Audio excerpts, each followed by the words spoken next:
Assalamualaikum warahmatullahi wabarakatuh. Good morning. For this meeting, I would like to introduce you to the English poetry. So for this meeting, I will get you some definitions, the history of English poetry, famous poets of English poetry, and also the forms of English poetry itself. Well, as you can see in our first slide, he is one of the most famous poets of English poetry. Who is that? That is William Shakespeare. Okay, let's start our discussion. Well, if we are talking about the definitions of poetry or poems, so you can find a lot of definitions, both in the books and also in the Google. So I would like to short of some of the definitions of the poem for your understanding or comprehension. For the first definition, the poem, we can say it as a piece of writing in which the words are chosen for their beauty and sound and are carefully arranged, often in short lines, which rhyme. So we can say that the poem is an aesthetic form of writing. The poem itself don't use the ordinary language or the ordinary words that we usually use in our daily language, but it is beautified with some metaphors and also simile and other figurative language, so that the language of poem is very different, different and separated. You can also find some terms of poem, which is in other words, it can called as the verse, song, lyric, and also rhyme. So if you sing a song, the lyric, it can be a poem, because the language is very rare or very not ordinary. Okay, for another poem definition, we can say that poem is an arrangement of words written or spoken. So poem itself is not actually always be written. Long ago, before the literacy hit the European countries, there is still the illiterate form. I mean, the traditional form of poetry or poem in English country, the kind is the oral tradition or the oral poem. So the spreading of the oral poem itself is from mouth to mouth, not from the written form. So traditionally, a rhythmical composition, so poem can be called as the rhythmical composition, sometimes rhyme, expressing experiences, ideas, or emotions in a style more concentrated, imaginative, and powerful than that of ordinary speech or prose. Well, we can say that some poems are in meter, some in free verse. So the poem itself can be from the thought of the author.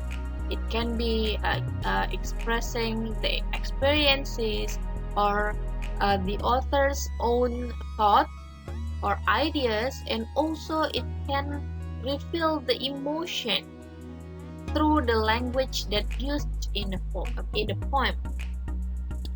And the poem itself can be generally divided into two types, which are the free verse, the form of poem that is not restricted with a certain form, and also in a meter.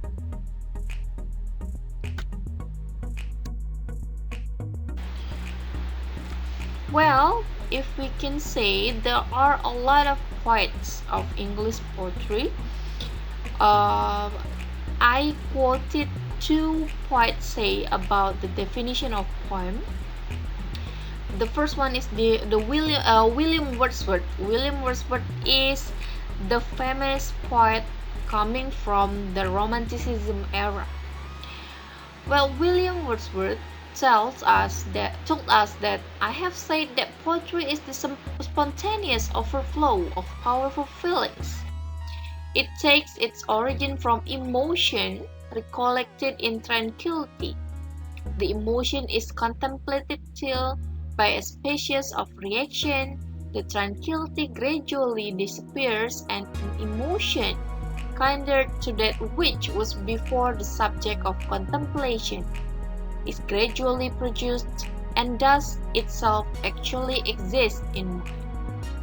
So William Wordsworth thought that a poetry is very spontaneous feeling that is camouflaged.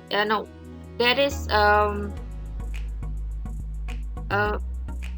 is written into words, beautiful words that show us the emotion of the author. So he says that actually a poem is a contemplation of thought of the author. Yeah. So the poem itself for William Wordsworth, it can be gradually produced or maybe a spontaneous one. So we cannot say that a poem is very difficult if someone is very appeal to the poem, but if someone is not get used, if someone doesn't get used to the poem, so it will be very difficult. Well, another poet that is very famous, maybe you have ever heard about this name, that is Khalil Gibran. Khalil Gibran said that poetry is a deal of joy and pain and wonder with a dash of the dictionary. So Khalil Gibran believed that a poetry is not a matter of only the beautiful words in a language or in a verse, but it is the emotion of joy and pain and wonder. Yeah, and the language itself, the language used itself is not the ordinary one like in the dictionary, but it used the beautiful one. Well, let's move to the history of English poetry. Why I think that this kind of history is very important information for you to know in learning the English poetry, because from this history you will know the development of characteristic and also the history itself behind the English poetry. Well, like all other literature of the world, English literature began with poetry. So we can say the poetry is the first form of English literature. It started back in the 5th century.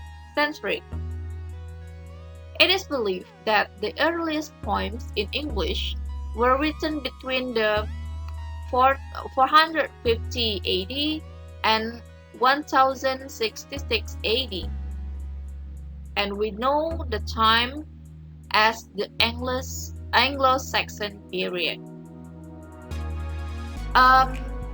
If you trace in the Google, you can see that the first epic of English poetry is Beowulf, and the poet is anonymous. Like I stated to you, before that the traditional one of English poetry is the oral poem. The oral poem.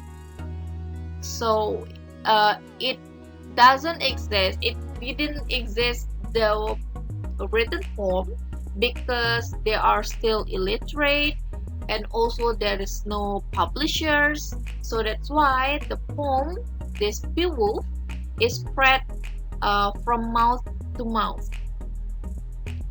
Well, the other epic that are very famous at that time is the Wits, Beor's Lament, the Seafarer, the Husband's Message, and the Wanderer. You can see all of this all of this poem in the Google form, in the Google. Well, if we are talking about this traditional poem, which is the oral poem, the common subject of all this oral poem is about the religious faith or the heroic deeds. And the form itself, it can be from the pagan myths or the Bible. So at that time, many authors or many people was very interesting to the thing that related to the hero. Everyone believed that if you become a hero, then you will be a very famous, and also your life will be very meaningful. So that's why a lot of authors at that time using this theme, the heroic deeds, as one of the most interesting themes for their poem.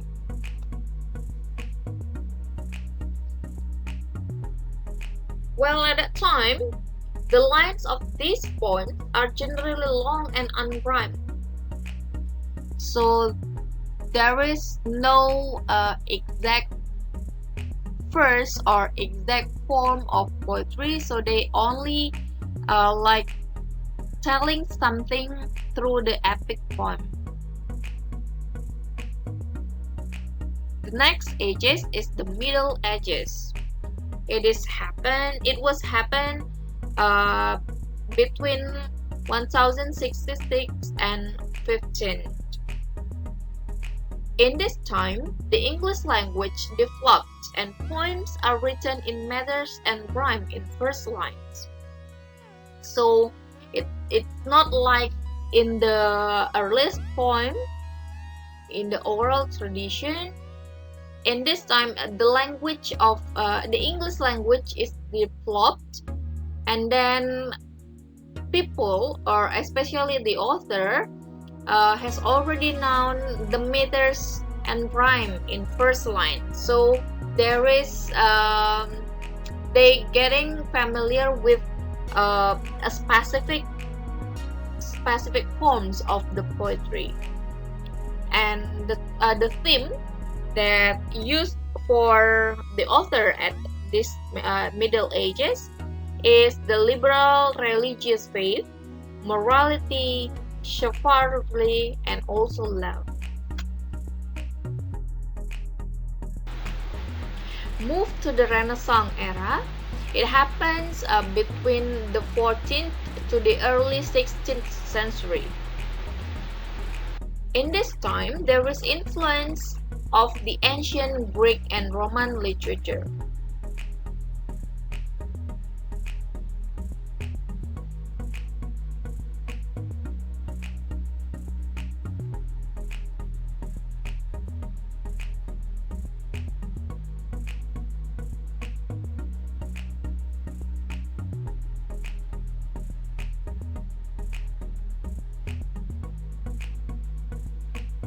In this period, Renaissance took place and broadened the general outlook.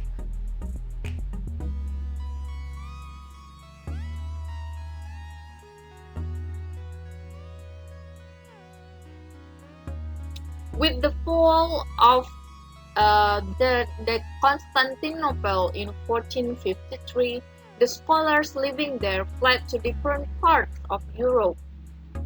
So actually they took with them the ancient Greek and Roman literature as the influence to the English poetry.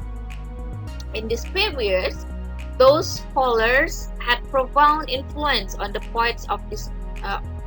The scholars had profound influence on the poets. Yeah, so that's why religious bias and emphasized idealism from a more secular point of view become very common theme of the poem.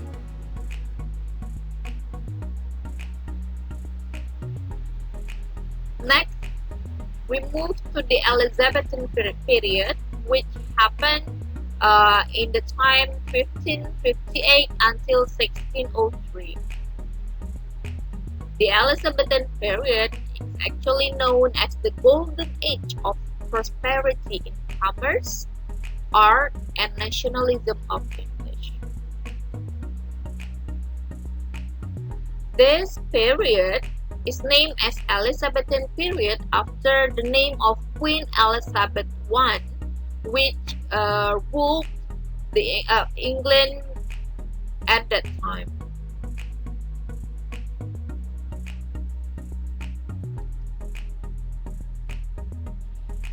And Elizabethan era is also known as the greatest age of English drama.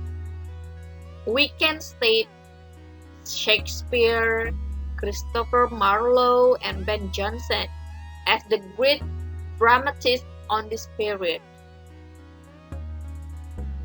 And because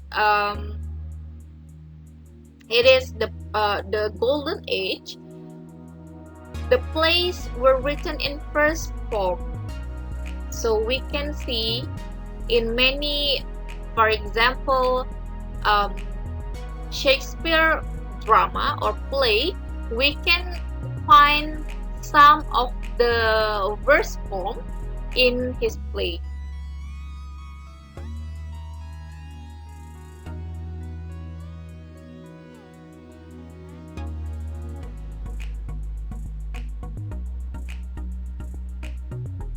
The Elizabethan period is also considered as the birth time of English Romanticism. So that's why it's marked by the profundity of thought, idealism in philosophical choice, lucidity in language, and excellence in poetry.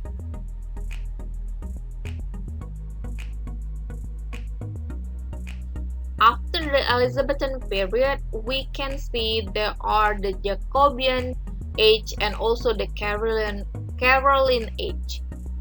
For this era, you can trace from Google what happened to this era, such as metaphysical school of poetry, and also and etc.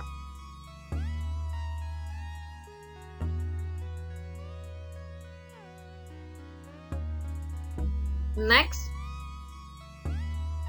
we come to the new trend of literature in the 18th century, when the French Revolution happened in 1789.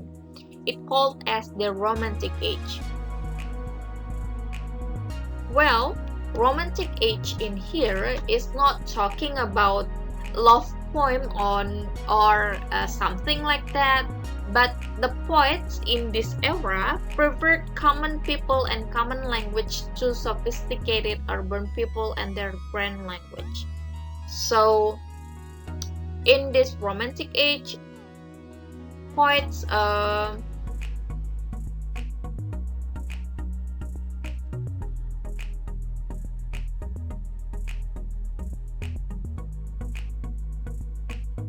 Poets has a strong desire for improving the condition of man, was driving force of the literature of this age. Yeah? So that's why high imagination, subjectivism, liberalism, love of nature, Hellenism, and the use of supernatural powers characterized the literature of this period.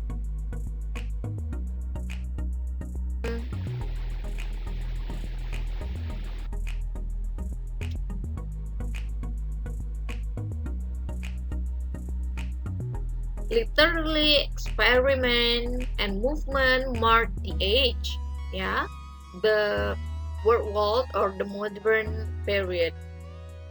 Symbolism, imagism, existentialism, expressionism, surrealism, stream of consciousness theory, and psychoanalysis were some of the new trends that gave shape to the literature of this period. So there were lots of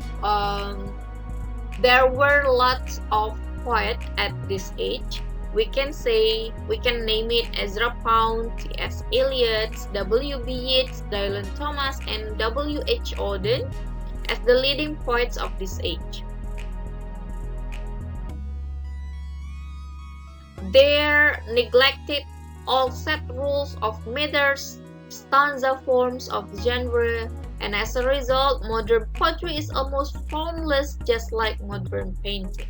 So, in this era, there is no standard form of poetry.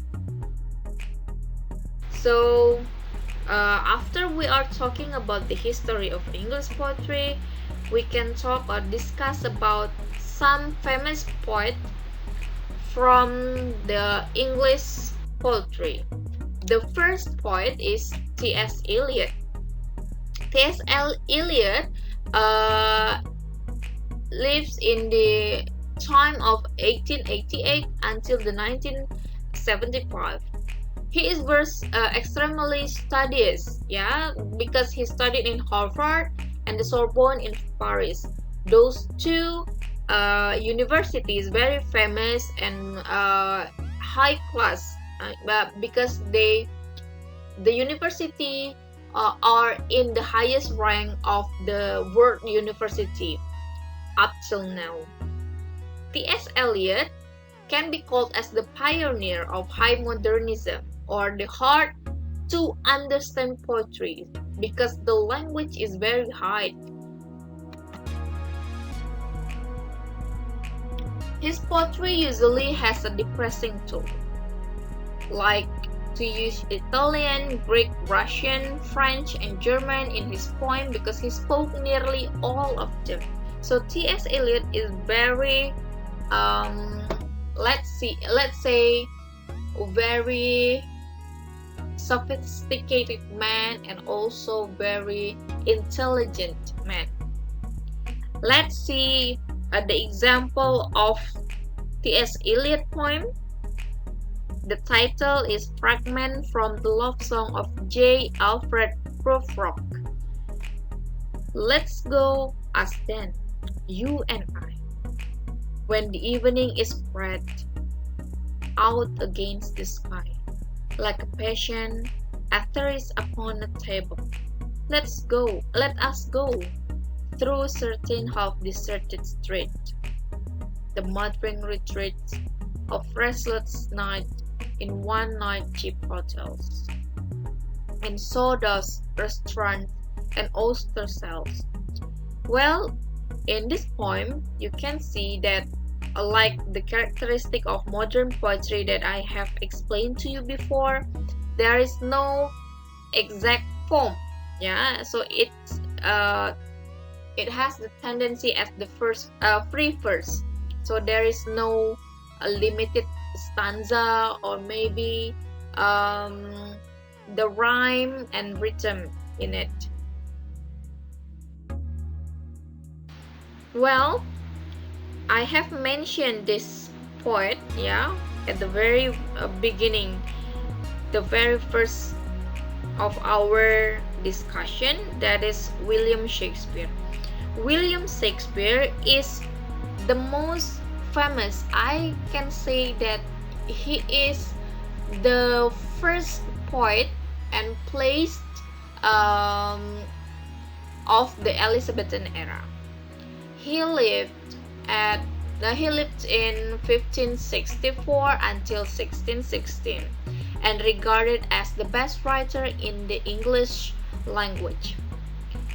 William Shakespeare, also the master of sonnet, and was a poet and playwright, because he wrote about 37 plays and also 134 sonnets.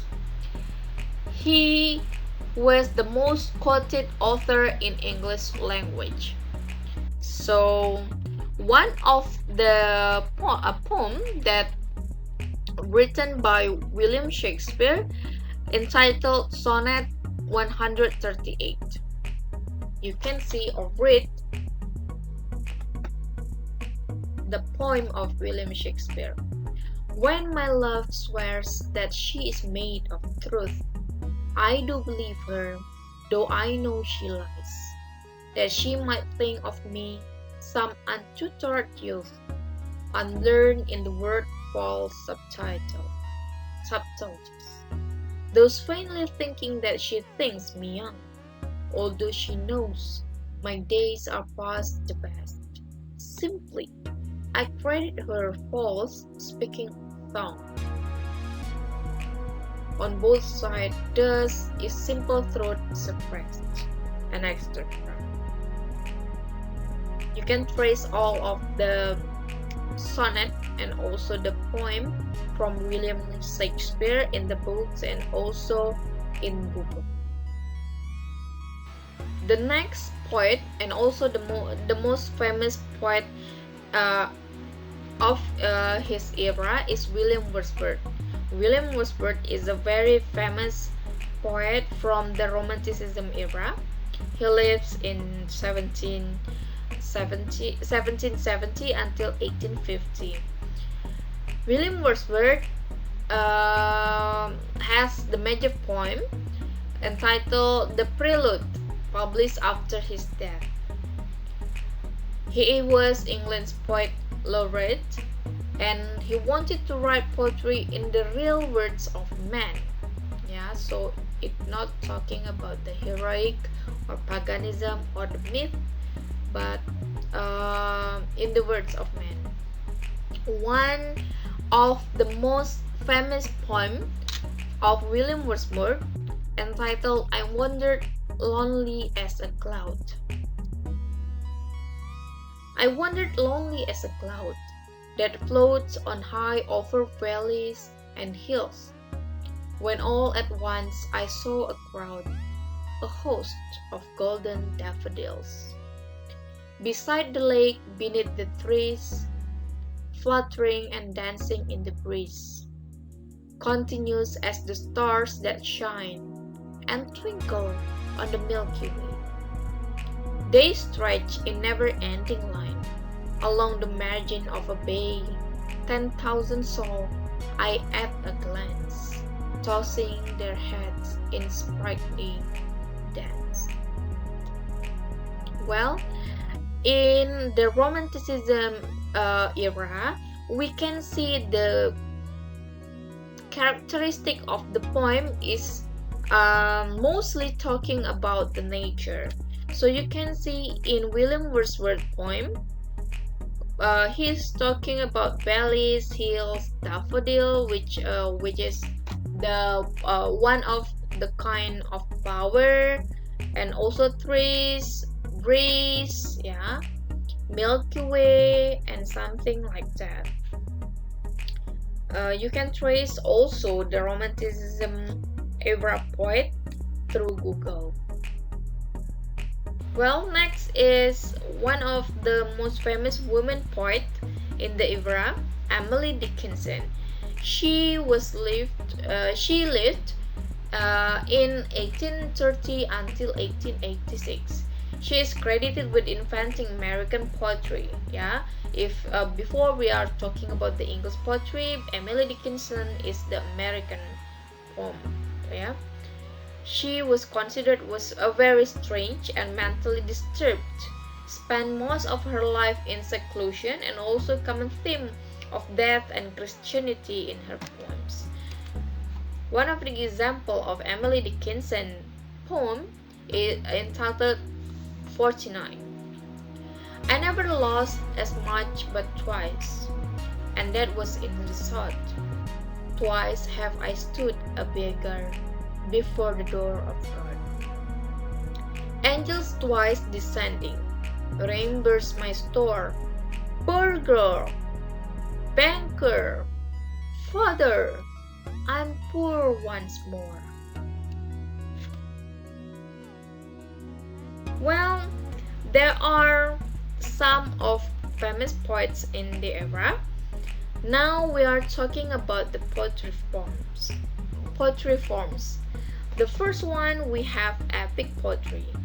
In the epic poetry, some of the characteristics are usually found in pre-literate societies. Like I said, that this typical of poetry is the oral tradition. This style of poetry was typically passed down through oral tradition, which is mouth to mouth, until someone eventually wrote them down. This is why we can read them today. After that, the characteristic is these poems usually take the form of a long narrative, which means it is usually a very long story told in the first person. Like the word is I did this instead of he or she did that. So, these poems were written a long time ago. For example, the Odyssey is the thought to have been written anywhere.